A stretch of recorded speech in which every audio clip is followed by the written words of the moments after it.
Okay, so we finally got our store. Yep. How do you It's feel? a lot of work. How do you feel? I'm just overwhelmed right now. I'm just thinking of what we need, and I feel like we still need more. We're not even close Yeah. to being Well, completed. we got our keys yesterday, a couple days early, right? Yeah, that was helpful. Yep. And we're excited to open up Tony's Retro Games. What was the hardest part for all this? We're setting up a game store. I think it's just all the planning that needs to be done. So far the hardest was definitely getting the business insurance. I don't know why, but that ended up being the hardest thing because we called like 4 different insurance companies and they all said they don't cover California businesses. So it seems like a lot of insurance companies are backing out of California, probably because of the fires and just the theft that's going on in California. So that was really hard. We ended up going with Hartford Insurance, The Hartford, I think that's what it's called. And it ended up being a pretty good company, and the price was not too bad. But overall, because I think we tried starting in January, right? What do you mean January? When I left my job.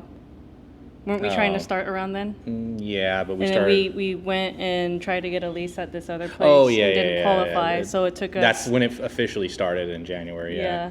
It took us a whole month of that ordeal, and then to find out we're getting denied because they didn't want us. And then this kind of took a bit long, but it wasn't too bad, not as harsh as the other one, but the landlords really wanted to give us a shot, so I think that I'm really happy that they did. Definitely, I think for me, I didn't expect the startup costs Yeah. to be so much, especially because we did get a pretty big area. Let's see.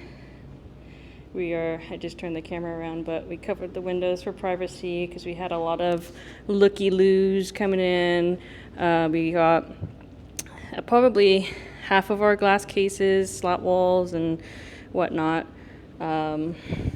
But definitely a lot tougher than we thought, and we want to have our grand opening in about 2 weeks. So we got our hands full with just the 2 of us. Hopefully we can... Good thing is we still got at least a week to set up all the glass cases, and then hopefully either hire someone or have someone do all the slat wall and the grid wall, because we want to make sure it's done professionally, because I don't know how to do that.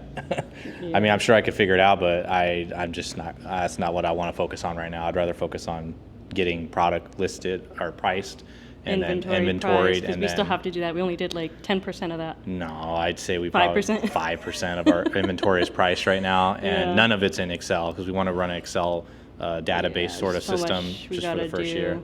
So It's very eye-opening, and like I think now, because there's a couple stores that we talked to, and some of them took months and months to open up, and I can kind of understand Yeah. that now.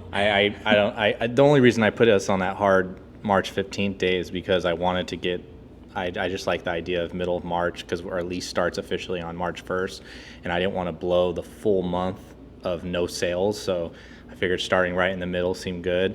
If I could go back and change it, I might have pushed it out one more week to like March 20th or something, 22nd maybe. I think that would have been a little better, and I think more people could have came because there's a lot of people that are busy that weekend. Yeah. But we kind of already have been rolling with that date, so I kind of want to stick to it, and it puts a little pressure on us to get Hurry things up. done. So we can't really slack too much. I don't think we probably won't have as much inventory out as we'd want, but then we can just slowly roll that out as we get the doors open and start getting some people coming in and getting some sales so we can buy maybe some more stuff. If we need to get more glass cases, we can do that. I think it'd be helpful to start generating some sales, to start paying some of this stuff off because it's racking up. Our bank account's running a little dry. Yeah. But for sure, this is our first brick and mortar.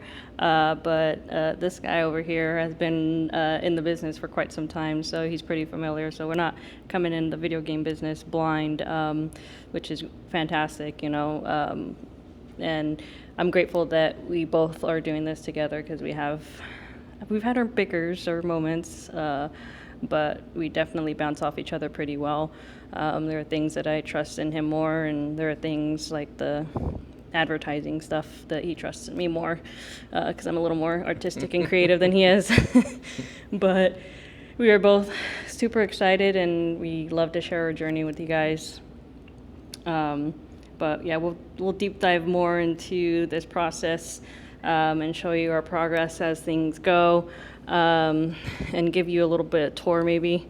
But I mean, there's not much to see because it's just this. Kind of behind the scenes. Are you gonna? Maybe I'll show you guys the front of the store some other time, but for now we're just showing the inside because there's a lot of nosy people, and I don't like attention on ourselves while we're setting up, you know. But excited to share the journey with everybody, and we'd appreciate any tips, any layout ideas. For now, we have kind of a good idea what we want to do. But yeah, we'd appreciate the tips, any suggestions as customers that you'd like us to see in the store. But yeah, we're excited to share Tony's Retro Games with you guys. So like and follow if you guys want to see more. All right. Have a good one.